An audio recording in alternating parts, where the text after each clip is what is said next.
Good morning students. आज अपन पढ़ रही हैं लेसन 2 का ही विधि में जनगणना विधि और प्रतिदर्श विधि। ठीक है, जनगणना विधि के बारे में मैंने आपको बताई थी। पहले जो विधियां हैं वो भी मैंने आपको बताई हुई हैं। तो जनगणना विधि जो है आपकी वो क्या है कि हमें जनगणना कैसे करनी है, और मैंने आपको उस वाले में भी बताया था कि जनगणना में क्या होता है, हमें घर घर जाना पड़ता है, सारी सूचना एकत्रित करनी पड़ती हैं। तो ये सबसे अच्छी विधि है इसके अंतर्गत। तो आज आप पढ़ेंगे जनगणना विधि। और उससे पहले मैं आपको, वैसे तो आप होशियार हैं सारे बच्चे, इसने बताया है कि एसएमएस का पूरा नाम क्या है। तो संक्षिप्त संदेश सेवा, शॉर्ट मैसेज सर्विस। जनगणना विधि के बारे में ये एक सर्वेक्षण की जिसके अंतर्गत जनसंख्या के सभी तत्व शामिल होते हैं उसे जनगणना या पूर्ण गणना विधि कहा जाता है।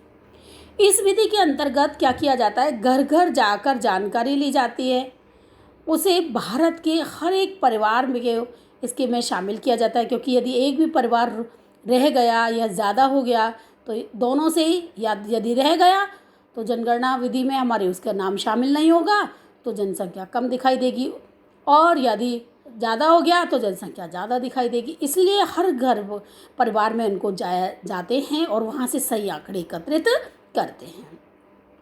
तो इससे हमें क्या फ़ायदा होती है, जन्म दर, मृत्यु दर, साक्षरता दर, रोजगार, आयु, समय बिता, प्रत्याशित आयु, जनसंख्या के आकार, संरचना आदि से मतलब जनांकीय आंकड़ों से संबंधित सभी आंकड़े क्या किए जाते हैं, जुटाए जाते हैं। इन आंकड़ों को जो जुटाया जाता है या संग्रहित किया जाता है वो कौन करता है, भारत में महानिदेशक द्वारा इन्हें क्या किए जाते हैं, एकत्रित किए जाते हैं।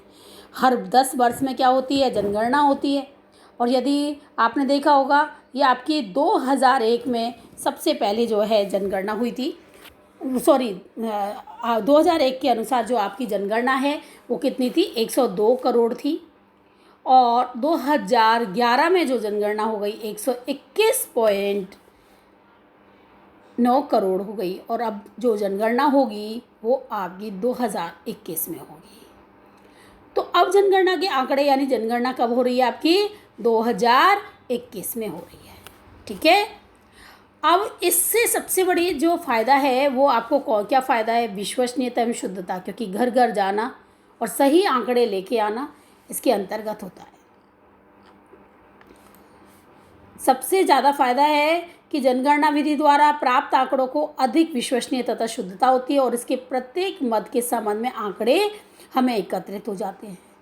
और दूसरा क्या है, विस्तृत सूचना। क्योंकि एक ही बार में परफॉर्मा, जैसे बताया था पहले भी मैंने आपको, तैयार किया जाता है।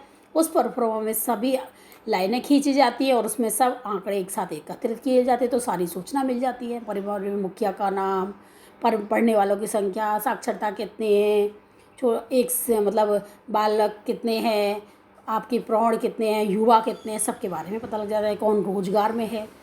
तो जिससे सूचना हमें इससे मिल जाती है। तो जनगणना विधि द्वारा प्रत्येक मत के बारे में विषय में हमें अनेक वर्षों तक पता चलता है। जैसे जनगणना को उसे केवल लोगों की संख्या के विषय के जो है उसके रूप में प्राप्त किया जाता है। ठीक है, अब है आपकी इसके अवगुण भी हैं। क्या है अवगुण, 2 तो गुण हो गए। एक तो विस्तृत जानकारी प्राप्त हो जाती है हमें, आपने अभी पढ़ा था, और एक विश्वसनीय है यानी इसमें सारी शुद्धता रहती है। और दूसरा क्या है, एक खर्चीली विधि है। जनगणना विधि जो है एक खर्चीली है, क्योंकि इसमें जो डोर टू डोर व्यक्ति जाएगा तो उसके लिए उसका वेतन देना पड़ेगा, खर्चा भी बहुत ज़्यादा होगा, परिश्रम, धन, समय सब बहुत ज़्यादा लगता है। तो जनगणना विधि एक खर्चीली विधि है, इसके लिए अधिक से अधिक धन की आवश्यकता होती है और इसलिए इस विधि को सरकार या बड़ी संस्था ही चला सकती है। हर कोई प्राइवेट सेक्टर की हिम्मत नहीं होती कि वो इस विधि को अपना ले, अधिक मानव शक्ति की, क्योंकि डोर टू डोर जाएगी तो अधिक मानव शक्ति चाहिए ना। तो जनगणना विधि के द्वारा अत्यधिक मानव शक्ति की आवश्यकता होती है। गणनाकारों को एक बड़ी संख्या के लिए फिर क्या करना पड़ता है, प्रशिक्षण भी करना होता है, क्योंकि उनको बताया जाता है कि कैसे कहाँ से क्या एकत्रित करके लाना है।